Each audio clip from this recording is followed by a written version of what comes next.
Gatos Planning Commission meeting of Wednesday, September 11, 2019 is now called to order. Ms. Arnowitz, would you please call the roll? Okay, thank you. Commissioner Bodami? Here. Commissioner Birch? Here. Commissioner Tavana? Here. Commissioner Janoff? Here. Vice Chair Hansen? Here. And Chair Hudis? Here. And then for the record, Commissioner O'Donnell is absent. I would ask everyone to stand and join Commissioner Tavana in the Pledge of Allegiance.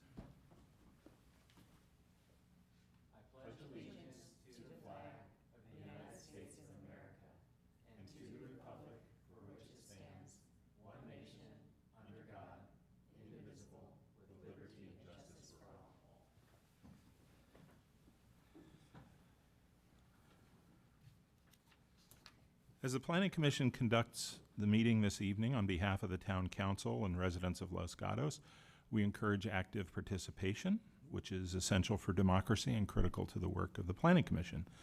That participation can occur through written comments that we receive before the meeting, or during the meeting. There are two opportunities for members of the public to participate. During verbal communications, an individual may speak on any topic that's not on the agenda. And during the hearing of a specific item, members of the public may speak about those items that are on the agenda. So if you wish to address the commission at any time, please fill out a speaker card and turn it in to staff member. And please print your name clearly. When you speak, please come to the podium and speak directly into the microphone, state your name and address for the record. And in fairness to all who want to speak at this meeting, it's requested that you limit your comments to 3 minutes. So the first thing is verbal communications, and this is for anyone who would like to speak on any item that's not on the agenda. I don't have any cards for that. Would anyone have anything that's not on the agenda?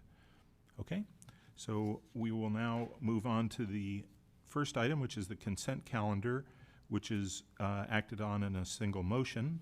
And of course, any item can get pulled from the consent calendar by any member of the commission or any member of the public.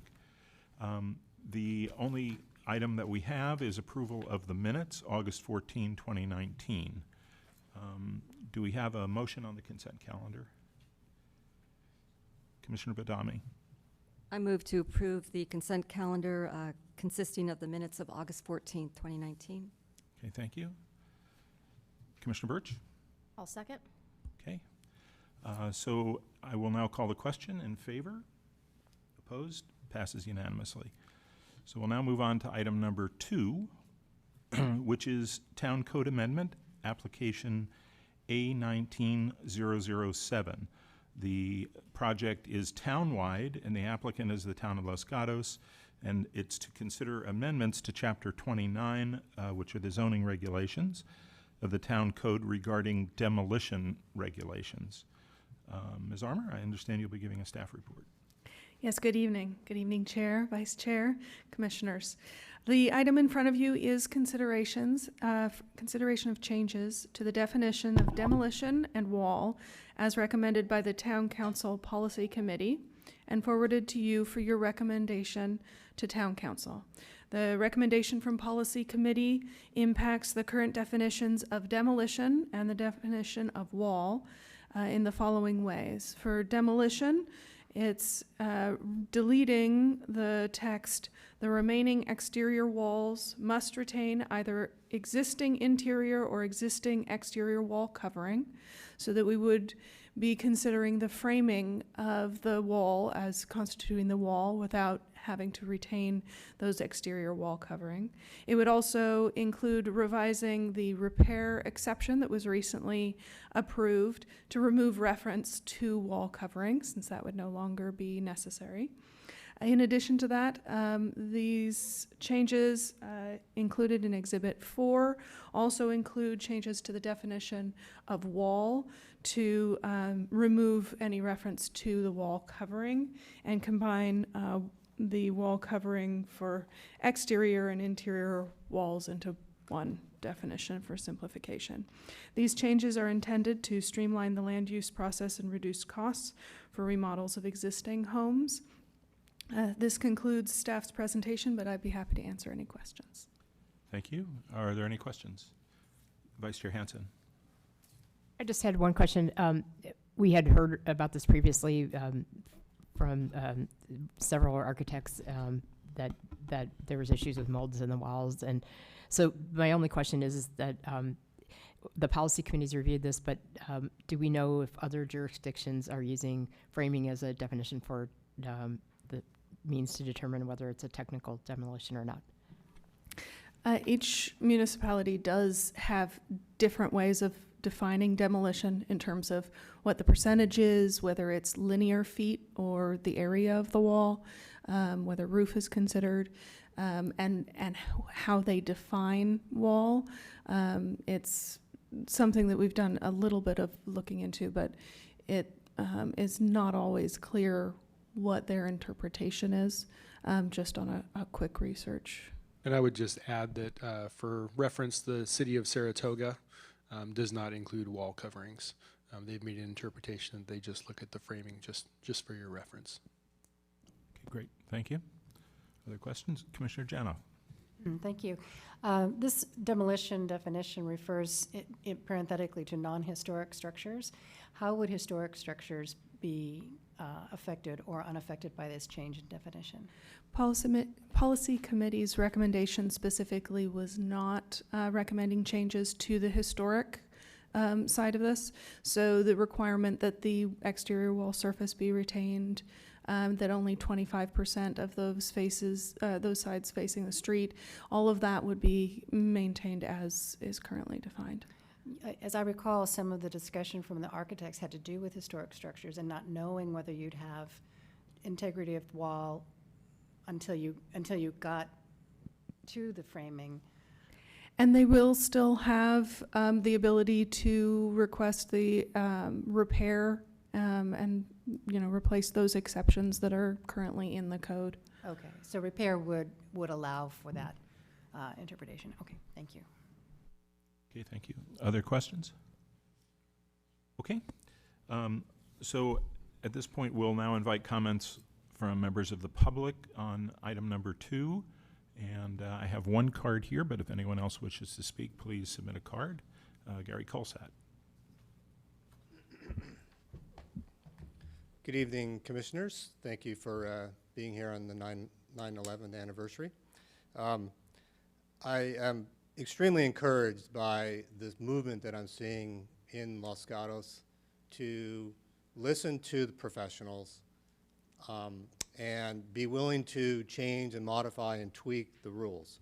This has been one rule that personally I've gone up against many, many times and really kind of frustrated, very frustrated. I'm used to it, but none of my clients are. So I have to explain it every time. And as Mr. Paulson said, Saratoga defines a wall by the framing. I have a large project in Saratoga right now.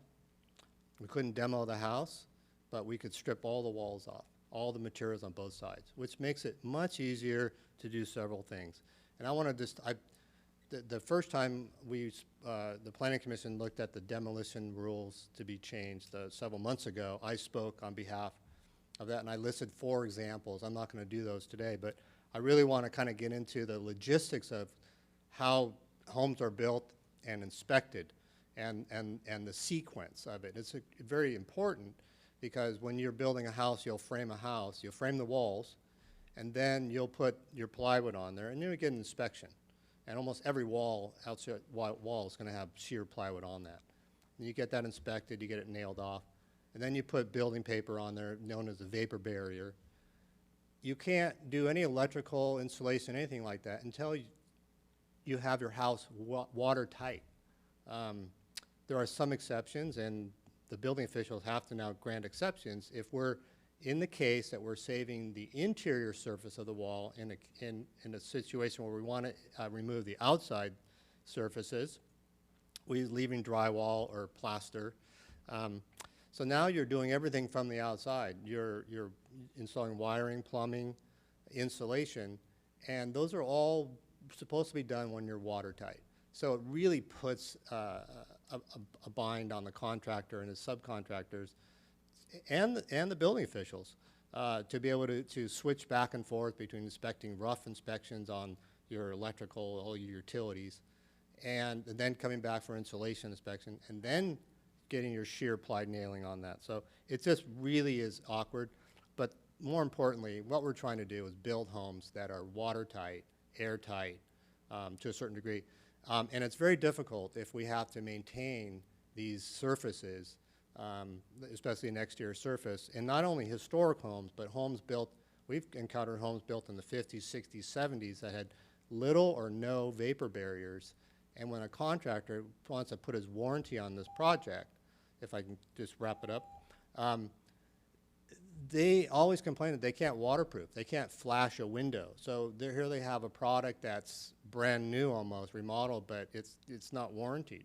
And so I just really applaud you guys, and I encourage you guys to consider what the policy committee is recommending and staff is recommending. And I speak for several architects. A lot of them couldn't come tonight, but hopefully I can carry the flag. Okay. Thank you. Are there questions? So first of all, I wanted to thank you for engaging in this process, back at the Historic Preservation Committee and then at the Policy Committee, because I think that having the practical input from people who are actually, involved in the work is very important to getting things right. And I know it took us a couple of tries to get this finished, so we'll see where we go with it tonight. But just so that I understand, and maybe the public can understand, when something goes to technical demo, is it the case then once that happens, then the project has to comply with current codes, including things like curbs and gutters and bike lanes and things like that? That's correct.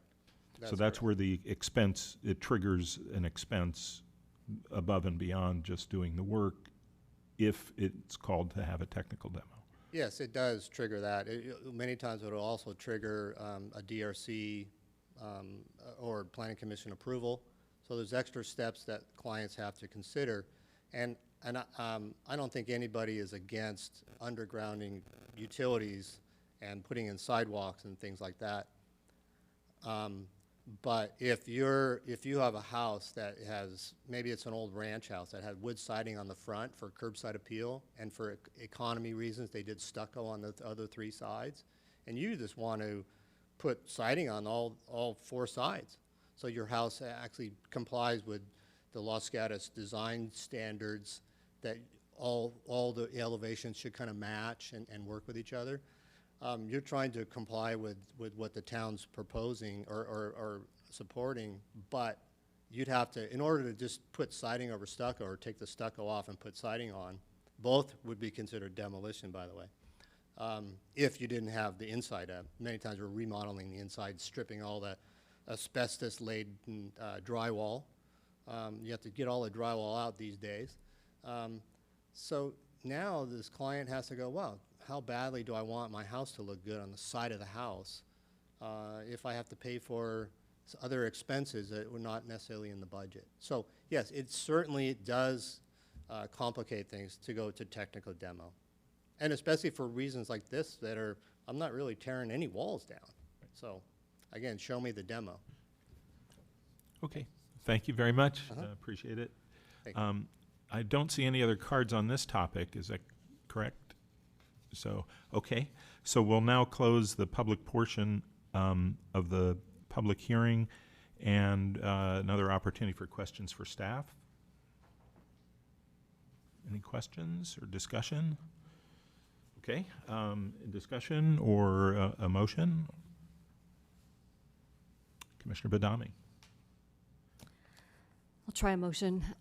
It seems pretty cut and dry, and this makes sense. Appreciate the input from the architects, from staff, and the policy committee. So I move to forward a recommendation of approval to Town Council for Town Code Amendment Application A-19-007, consideration of amendments to Chapter 29, the zoning regulations of the Town Code regarding demolition regulations. I can make the findings for CEQA and the required findings for the general plan per Exhibit 1. Okay, thank you. Vice Chair Hansen. I second the motion. Okay, we have a motion and a second. Any discussion? Okay, then I'll call the question. All in favor? Opposed? Passes unanimously, 6-0. Thank you. And we will now move, I guess there are no appeal rights, is that correct? This is a recommendation. That's correct. This is a recommendation to council. Okay, thank you.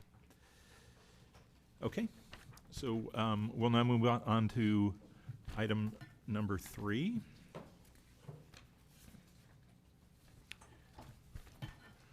And item number 3 is architecture and site application S-19-032, project location 400 Carlton Avenue, applicant Gary Colsat, property owners T&M Properties, requesting approval of a modification to an approved architecture and site application for demolition of 2 existing medical office buildings and construction of a new medical office building on property zoned O, APN 42412-098. May I have a show of hands from commissioners who visited the property? Okay. Are there any disclosures? Okay, Mr. Mullen, I understand you'll be giving us the staff report tonight. Thank you, Chair and Commissioners. Good evening. For your consideration tonight is a request to modify an approved architecture and site application. The subject property is located at the southeast corner of Carlton and Joe Drive. The site is adjacent to office, single-family, and 2-family residential uses. The requested modifications to the project approved in 2018 include reducing the size of the building by approximately 1,500 square feet and eliminating the below-grade parking garage. The applicant now proposes a 6,500 square foot 2-story medical office building with 26 at-grade parking spaces. 8 of those spaces would be located underneath the building or covered by the building in the adjacent to the ground floor lobby courtyard. The Spanish-style architecture would be continued and consistent with the previous approval, and the materials would also be consistent. The proposed project would meet required setbacks, lot coverage, and height requirements for the office zone. Staff recommends that the Planning Commission make the findings included as attachment 2 to the staff report and approve the architecture and site application subject to the conditions of approval included as Exhibit 3. This concludes staff's presentation, and we are available to answer any questions. Thank you. Any questions, Mr. Mullen? Vice Chair Hansen? I just had one question. There was a condition for the number of doctors that could be on site for it being limited to 4, and I was just curious as to how is that enforced? We look at that carefully when the applicant comes into, or any applicant comes in to apply for a business license and a use and occupancy certificate, and we asked and work with the applicant to determine the number of parking spaces required and the number of doctors that can be there on site at any given time.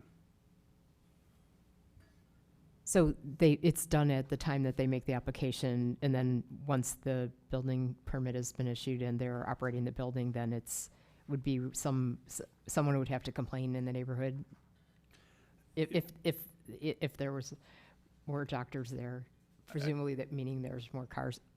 Sure. I think if a parking complaint came in, that could be one of the things we look at for what's driving a potential parking issue. Typically, as someone comes in to start operating or sharing space within an existing space, we review any approvals that we have for the use and occupancy certificate and work with the applicant to ensure that only 4, in this case, 4 doctors would be on site at any given time. Thank you. Thank you. Okay. Any other questions? All right. We'll now give the public a portion to speak on this, and we'll start with the applicant, and then followed by Ms. Lockman, I believe. Mr. Colsat, I believe you have 10 minutes. Is that right? We're still on a 10-minute? Yeah. 5? Oh, we're on the new schedule. Okay. So okay.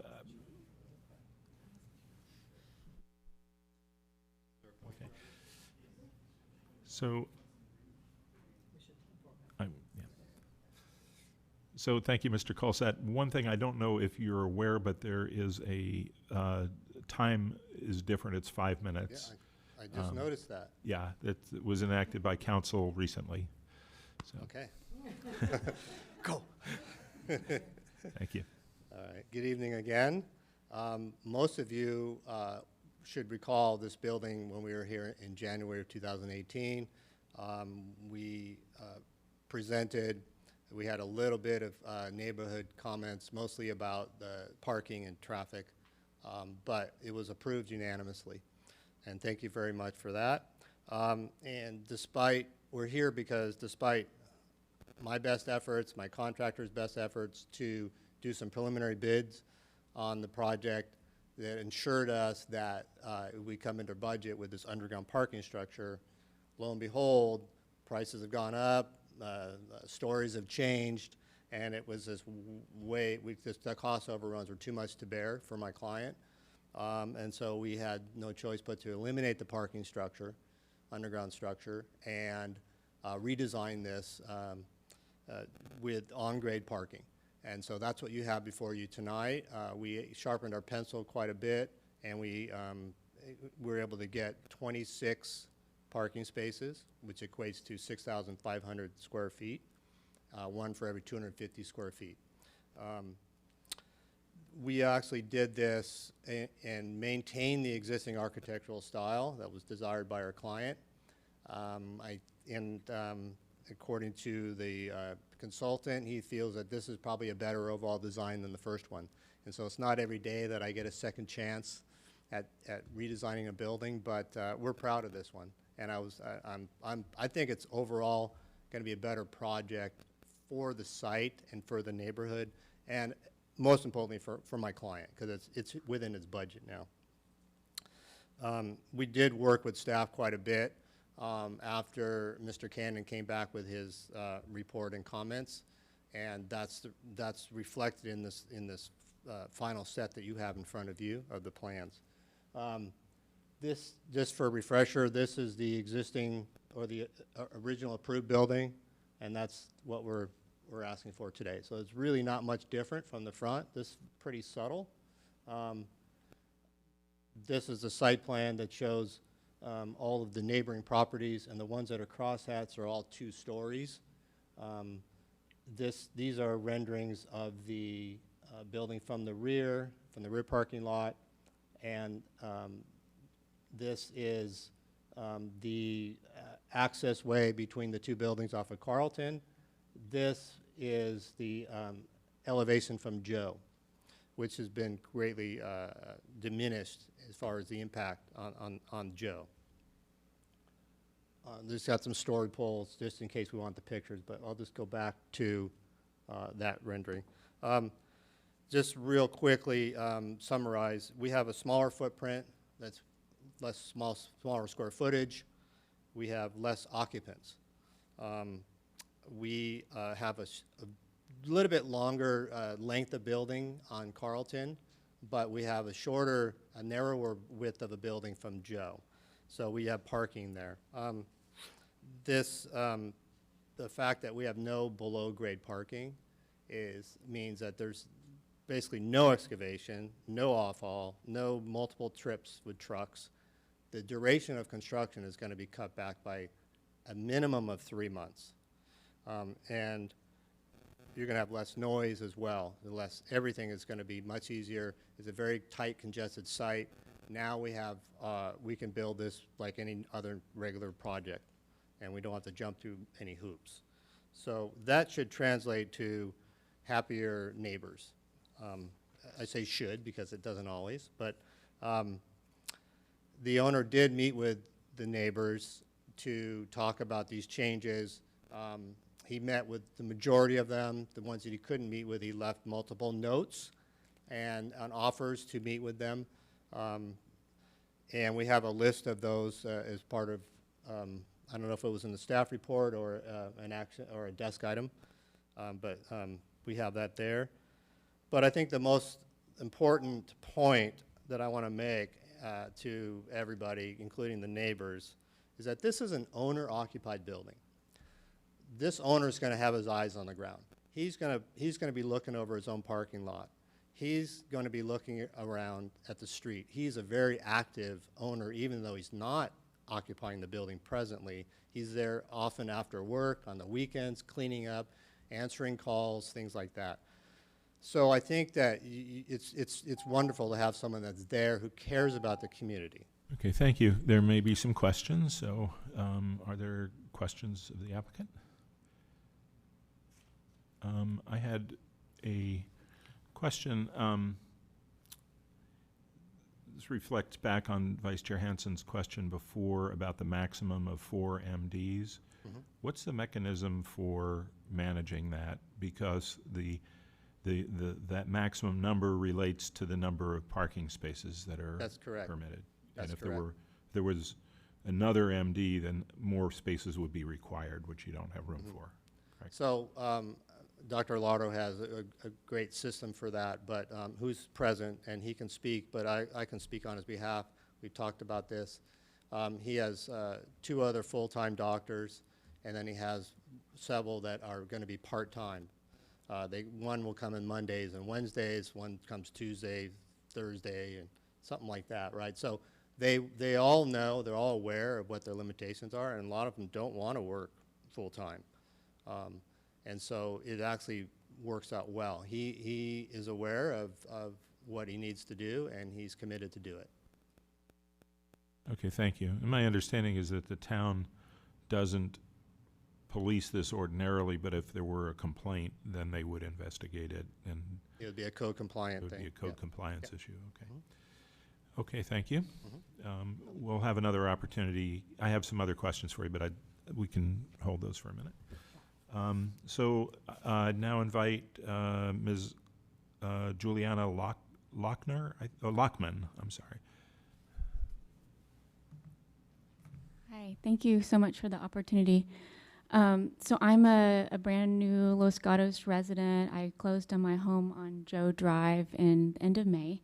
So this is my first meeting like this. And one of the major concerns I've had since I've moved in has been the parking. There's usually maybe 25 or plus cars on the street as it is right now, in front of all of our homes.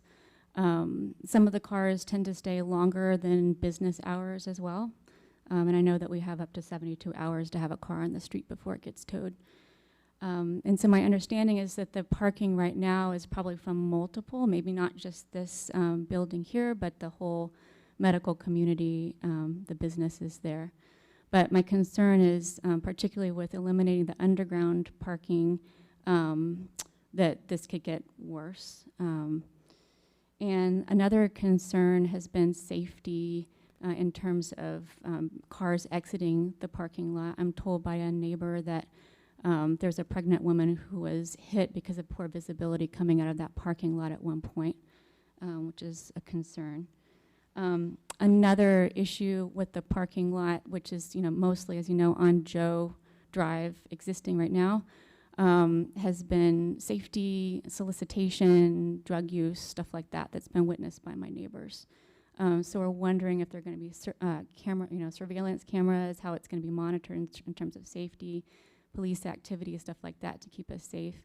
We have a lot of families with small children who play in the yard, and that's been a major concern. In terms of the structure itself, I think it's a beautiful building. I think a lot of us would probably like to see more shrub walls or sort of barriers between the building and the resident, the actual homes.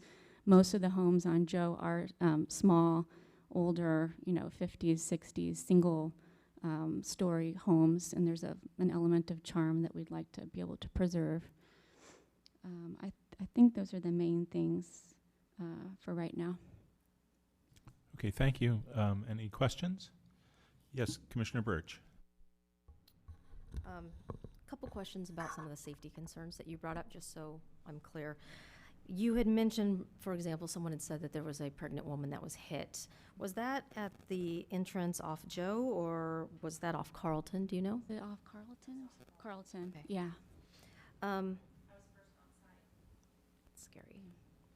And we all certainly know that area pretty well. There are a lot of medical buildings. I'm familiar with the parking because I actually have a doctor over there, and it's hard to find parking.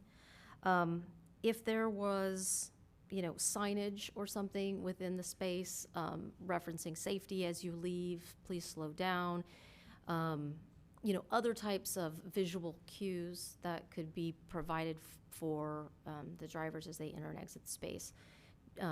Would that help a little bit on, to alleviate some of your concerns?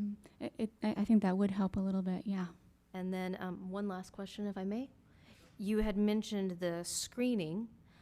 In taking a look at this, there's the back portion has parking going up against the back. In reference to that, were you asking more vegetation, or were you asking for better screening from the parking to the adjacent residents? So probably both. Yeah, so some sort of a landscaping or like a wall that sort of separates the parking from the homes nearby would be really important. Yeah, there's a big berm there right now that's kind of unlandscaped altogether, and it's a pretty large area. It would be nice to have that a little bit more, better taken care of, I think. Okay, all right, thank you. Oh, one other question, and I missed this because I'm new to this this project, having just moved. But so the new 26 parking spaces, what is the existing right now in terms of the parking? So that's something that we can address with staff Okay. After we close in discussion, and I can assure you there's going to be some questions about that. Okay. So thank you. Thank you. Okay. I'm sorry. We have another question for you, if you don't mind, Sure. from Commissioner Badami. Yes. My question is somewhat further from Commissioner Kendra Birch's concerns, and that would be, have you considered contacting the Los Gatos Monte Sereno Police Department to implement a neighborhood watch program? It's a great question. I've read that that's a possibility, and I've been interested in doing that, and kind of looked into a little bit, who would head that up. It would have to be me. I'm a busy physician as well, so yeah, I've looked into that some. I've also asked, and this might be beyond the scope of this, but if there's some way of doing permitted parking on the street for certain neighborhoods that are adjacent. So, Okay, thank you. thank you. Vice Chair Hansen. I also had a question for you. Oh, if you don't mind, come back up. Thank you. I know you're new to the neighborhood, so you probably wouldn't know this, but are you aware that there's also a traffic calming program that you can contact the town about? And it works by neighborhood petition, and they've done things like they'll put speed bumps in the area, or possibly another stop sign, or Okay. Something like that. So have you heard of this program, is my question. What's the program called again? It's a traffic calming program. No, I haven't actually. So that would. So I would recommend you contact the town about that. Okay. It goes through, there's a process, and you apply for it, and you bring your neighbors in on it. And Okay. And is there any plan now for any kind of extra surveillance of the area with the new? No. we're not really allowed to answer your Oh, questions okay. in the hearing like Oh, this, no but worries. we can talk about Sorry it about with staff when you're done. Okay, thanks. Thanks. Okay, thank you. Other members of the public? I don't have any other cards, so Mr. Colsat, you have, I believe, another, how many minutes does he have now? Another 5, okay. 3? Oh. 3 minutes now, Proportionate. but we yeah. do have some questions. so. Okay. So in talking to Dr. Alardo, there are 16 parking spaces, we know that, but I didn't know that there are actually 8 individual doctors that lease that office building. That equates to 2 parking spaces per doctor. So that's not meeting the ratio, right? And I don't know if that's the cause of a parking imbalance, but it could certainly contribute to that. Dr. Alardo, will have 7 to 8 staff members, so each one of them drove individually, plus you'd have a maximum of 4 doctors, so that's 12 cars taken up by staff and doctors.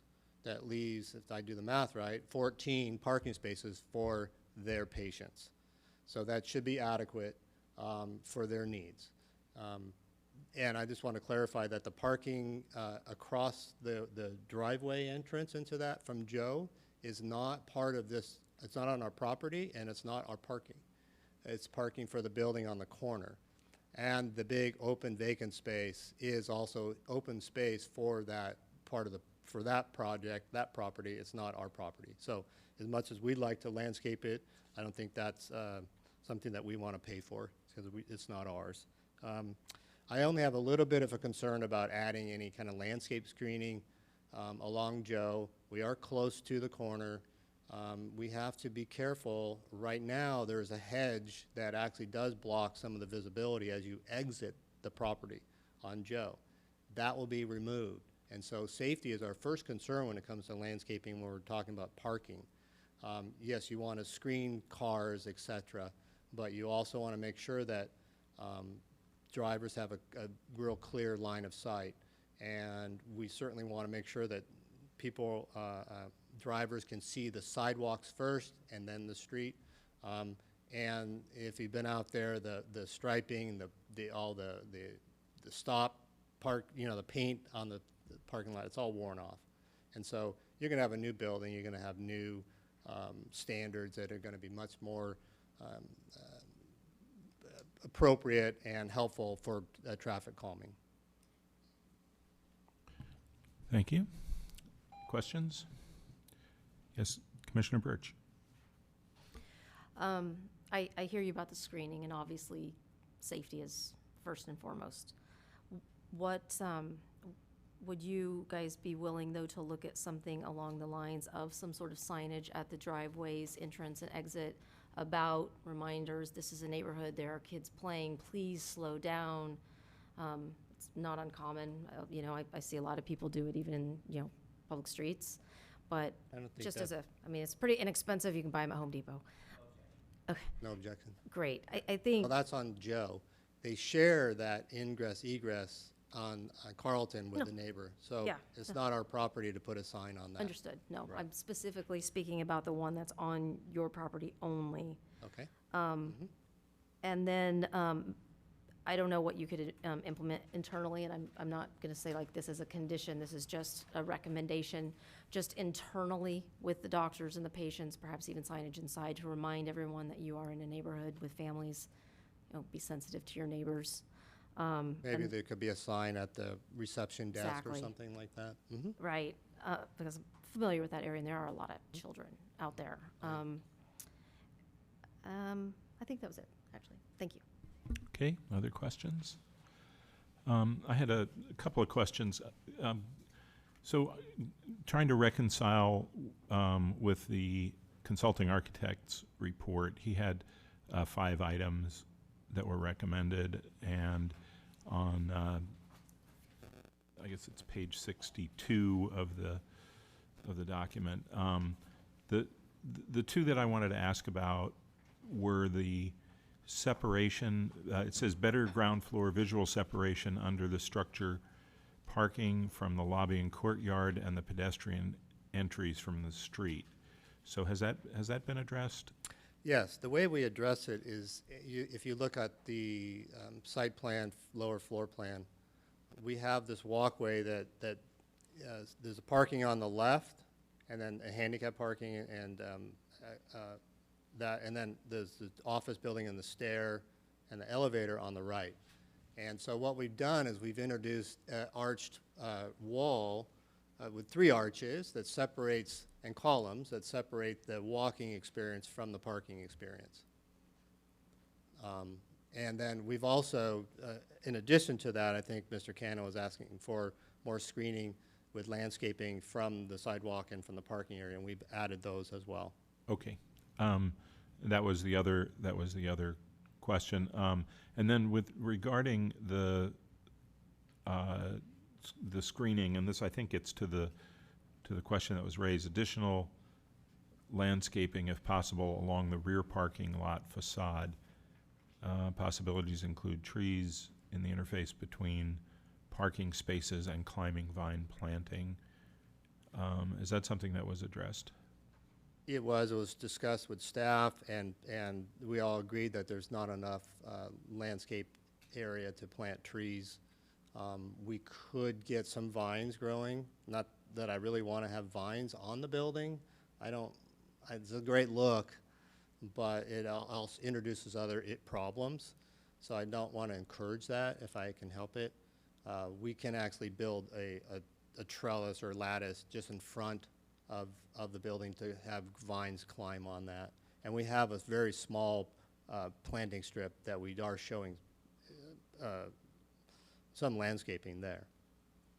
And there's two areas that we have a larger landscape strip, I think, to the east, and then to the western portion we're a little bit more confined on that and constrained. Okay. Yeah. And that landscaping would simply be related to the experience of the building. That landscaping doesn't address the privacy issues of the neighbors in any way, does it? That's exactly true, yes. Okay. Yeah, it's just people from the parking lot looking at the building. That's it. Okay. Yeah. That's the only questions I have. Commissioner Janoff. Thank you. Related to the same item that the architect pointed out, I don't, it's just a question of clarification. The interior courtyard lobby and the under the second-story parking, how are those separated? I see what looks like a curb, but I also see what looks like an opening between the handicap parking spot and the courtyard lobby. My question is, along the line of safety, how do you ensure that the cars in the parking lot don't just accidentally wind up in the courtyard? Well, first of all, there's a step, so that it acts as a wheel stop, okay? But then we put arches and the short walls, and so there's a visual idea that when you drive up, oh, if there's a wall, even if there's an arch, you don't drive through arches. So that's another cue to drivers not to go past that. So just to clarify, Within the building. Inside, separating the lobby courtyard from the parking, you've Correct. got arches? We have arches. And then there's a curb of some, a There's a step, 6-inch curb, 6-inch yes, curb. which is normal. Okay, And I apologize, I don't have a rendering of the interior of that space to show you tonight, but if you can imagine, we're picking up on the 3-arch theme that we have in the front of the house, in the front of the building. I almost said house. Is it, It is kind of residential. Right? and just to follow up, is the width of the openings of those interior archways, are they wide enough for a car to get through? For a very small car, yeah. Okay. Yeah, they are. Okay. They're about 6 feet wide. So, I mean, a really small car. Yeah. Okay. But we don't feel that there's any safety concerns. And we don't use curb wheel stops except for handicap spaces. With regular spaces, they're not allowed in Los Gatos except for special circumstances. There's a very wide walkway. I wasn't worried Very about, wide walkway, and then we have the full 20 feet of depth there. So a lot of times Yeah. we're using a shorter amount of depth for the paving, and the nose of the car will overhang into a parking, a landscape area for the next 1.5 foot. We're not doing that in these particular spaces. They're full depth. yeah, if I just might clarify, my concern isn't parking per se, but it's the accidental foot on the accelerator that jumps into the lobby area. And I'm just, wondering if there's sufficient separation or barriers to prevent that from happening. And I think, these are handicapped spaces, old, young, disabled, or enabled. You've seen circumstances where, a car is wound up over the curb and into Starbucks, for instance, and that's not good. That's not good? Yeah. We don't feel that this is going to be a problem. We would rather not be required to put in a bollard at each one, just from an aesthetic point of view. I know it's a practical thing to do, but the curb will stop unless someone punches it. Yeah. So. Yes, Commissioner Birch. Are the columns steel or concrete? Where the the arches? There's some steel columns in there, yeah, so some of them are structural, and the other ones are, would just be wood frame, with stucco on them. So, They would probably stop a car. but they're not, those arches, the two we added are not anyway structural, so if someone would ram through that, they would not take down the building. They'd have to really try to knock the steel column down. It's a big steel column. Yeah. Okay, thank you. Other questions? Okay, we will now close the public portion of the public hearing, and we now can take comments or questions for staff. Maybe start with that. Yes, Commissioner Birch. What is the current occupant load of the existing building? The number of doctors that, I just want to clarify, I understand the question. Yeah. The applicant indicated through the owner that there's 8 doctors there. I don't have the information for the existing use and occupancy certificate or business license with me. Okay, thank you. Vice Chair Hansen. Following up on Commissioner Janoff's questions, I don't know for this kind of architecture and site if our Parks and Public Works Department looks at it from a safety perspective or not. So that's my question: is anyone looking at that? Because that could, if it is potentially a safety issue, I would want to know that that's an okay configuration that we've done before. And The Parks and Public Works Department, the engineering division definitely looks at the project and has signed off on it. I believe that they do look at it from a traffic safety standpoint. I don't have the engineer with us to confirm that, but I believe that's the case. But you can confirm that they did do a review of the plans, and so they've signed off on it. Absolutely. Okay. Other questions? I did have a question about parking. We had some testimony at the previous, when we heard the application previously, from neighbors about the parking situation, and I observed at certain times very difficult parking on the street there. Some of the testimony was that people, I can't remember who stated this, maybe it was the applicant, that some of the people parking on the street were medical staff that were working across the street. A lot of people showing up in uniform and that type of thing. If this project causes additional burden on the community in terms of parking, what steps can the town take in that area? What are the possible range of things that could be done? Because it seems as though we're at a difficult situation right now. I think I'll have the director weigh in on that as well, but I'd like to add that they'd be subject to the rules and regulations around parking in the town. The length of time a vehicle can be on the street. There are other solutions for parking.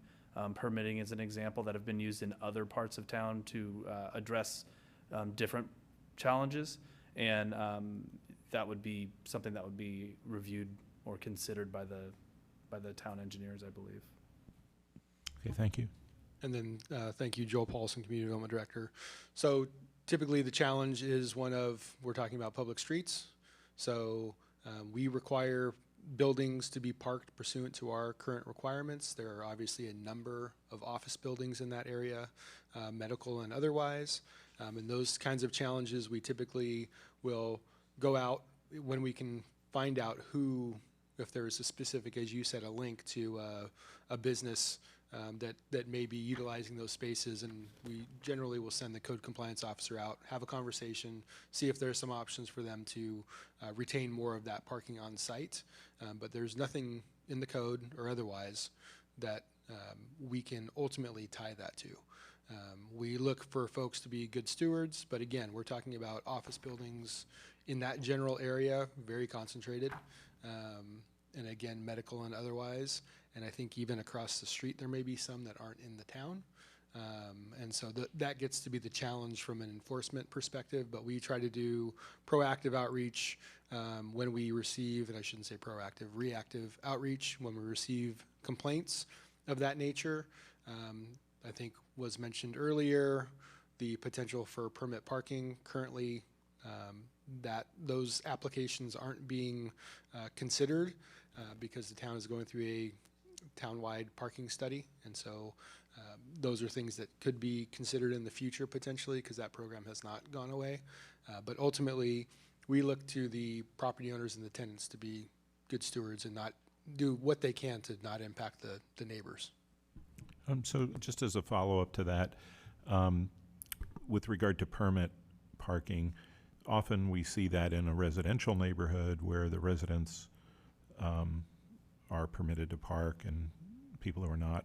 Is there a way that we've dealt with this kind of issue where a business's employees are generating a lot of use of the public streets? Are there steps that the town can take, and particularly if we're dealing with some buildings that maybe were, constructed with much fewer parking spaces than they would require if they were under current code? Are there things that we can do? So again, we ultimately we deal with that regularly across a wide range of businesses, and so ultimately we send the code compliance officer out to have conversations with those folks. In relation to the residential parking permits, even those allow for up to typically 2 hours during the daylight hours. It's really the overnight that's more restricted in many of our areas in town, in the residential zones. But ultimately, I think we have a very informed citizenry and business community, and our code compliance officer has no shortage of items to review, and so we try to do our best to deal with those as the best we can given our code environment, and ultimately we often bring in the town attorney's office to look for other remedies when that's necessary. Okay, thank you. And maybe just one other question. I know the configuration of the new building is different, but is this project more or less dense than the existing? By square footage, it is, it's been reduced. By lot coverage, it's also been reduced from approximately 31.7% to 30%. And in terms of usage, it's the number of practicing physicians is reduced as well. Is that correct? Defaulting to the information provided by Mr. Colsat, it sounds like there would be a reduction in the number of doctors on site at any time. Okay, thank you. Okay, are there other questions? Okay, so we will close the hearing now, and any discussion or comments of commissioners? Commissioner Badami. I'll just make a few comments. I think the Spanish style's on point. The architectural elements, they've done a good job of minimizing the scale and mass of the building. It blends in with the neighborhood. The removal of the underground parking does not concern me. I'm actually not a fan of underground parking because it actually can invite crime because of limited visibility. So to alleviate the safety and crime concerns that were expressed by one of the speakers, that underground parking, I'm actually glad it was removed. So those are my comments for now. Thank you.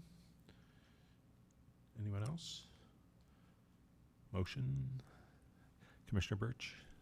I'll make a comment, and then if it's all right with everybody, I'll venture a motion. Yeah, I also want to compliment the design. It's actually better than the last one, even though the last one was good. I like this one. And I appreciate the property owners in listening to the neighbors and their concerns.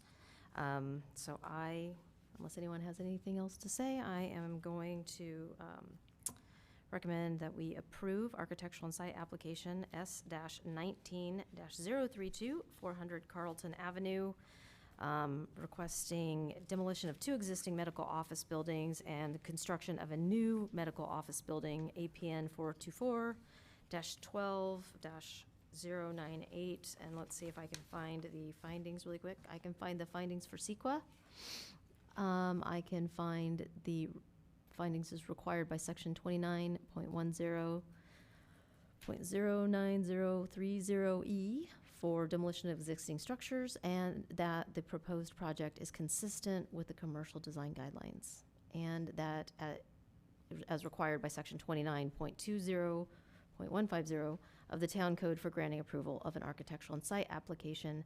The only thing I'm going to add in addition to that is that at the drive off Joe, that signage be placed, that drivers are cautious and consider that there are children playing in the neighborhood and to please be slow, and that in the interior of the building at the lobby, if there could be signage reminding people to please park in a parking spot and to be consider the neighbors.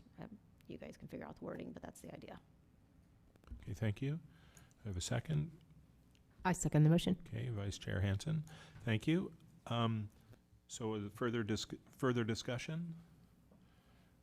Okay, I have one comment, and that is I'll be supporting the motion and think that the changes are appropriate and in line. However, without requiring anything else in the motion for me to support it, I would encourage the applicant to pay attention to surveillance for the neighborhood, potentially having some cameras so that the safety of that site could be upgraded from what it is now. Not a requirement, but just a suggestion. So, okay, so with that, I'll call the question. All in favor? Okay. Opposed? Passes unanimously 6-0. And thank you on that. And are there appeal rights on this? Yes, there are. The decision of the Planning Commission is appealable within 10 days on forms available in the town clerk's office and with fees paid. Okay, thank you. And so we are on to item number 4, which is other business, and a report from Mr. Paulson. Yes, thank you, Chair. So the last council meeting, there was no planning items on that agenda, and so I don't have anything to report from that matter. However, I just wanted to inform folks that next Thursday we will be having a General Plan Advisory Committee meeting to specifically discuss potential amendments to the existing general plan regarding Highway 17. So I'd encourage anyone who's interested in that topic to come attend that meeting.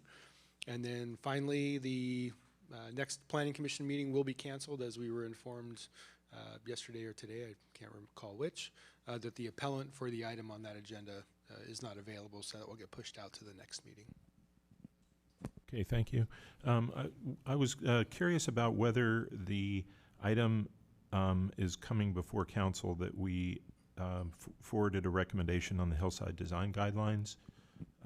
Did that already go through council, or is that coming up? It is coming up, and we're holding up a little bit on that specific item so that Parks and Public Works can get some other items through policy committee and then ultimately to council, so that we don't get too far out in front of some requirements that the council may determine to be appropriate.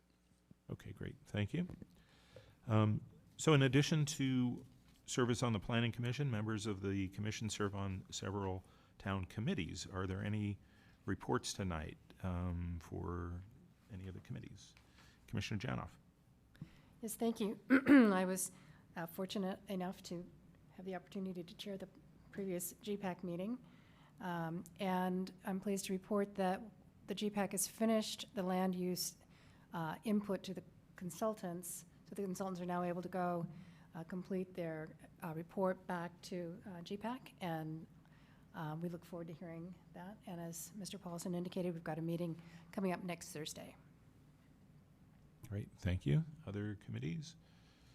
Okay, I don't think there was anything at historic preservation. So, any other matters? Okay, well, thank you. This meeting is adjourned this evening.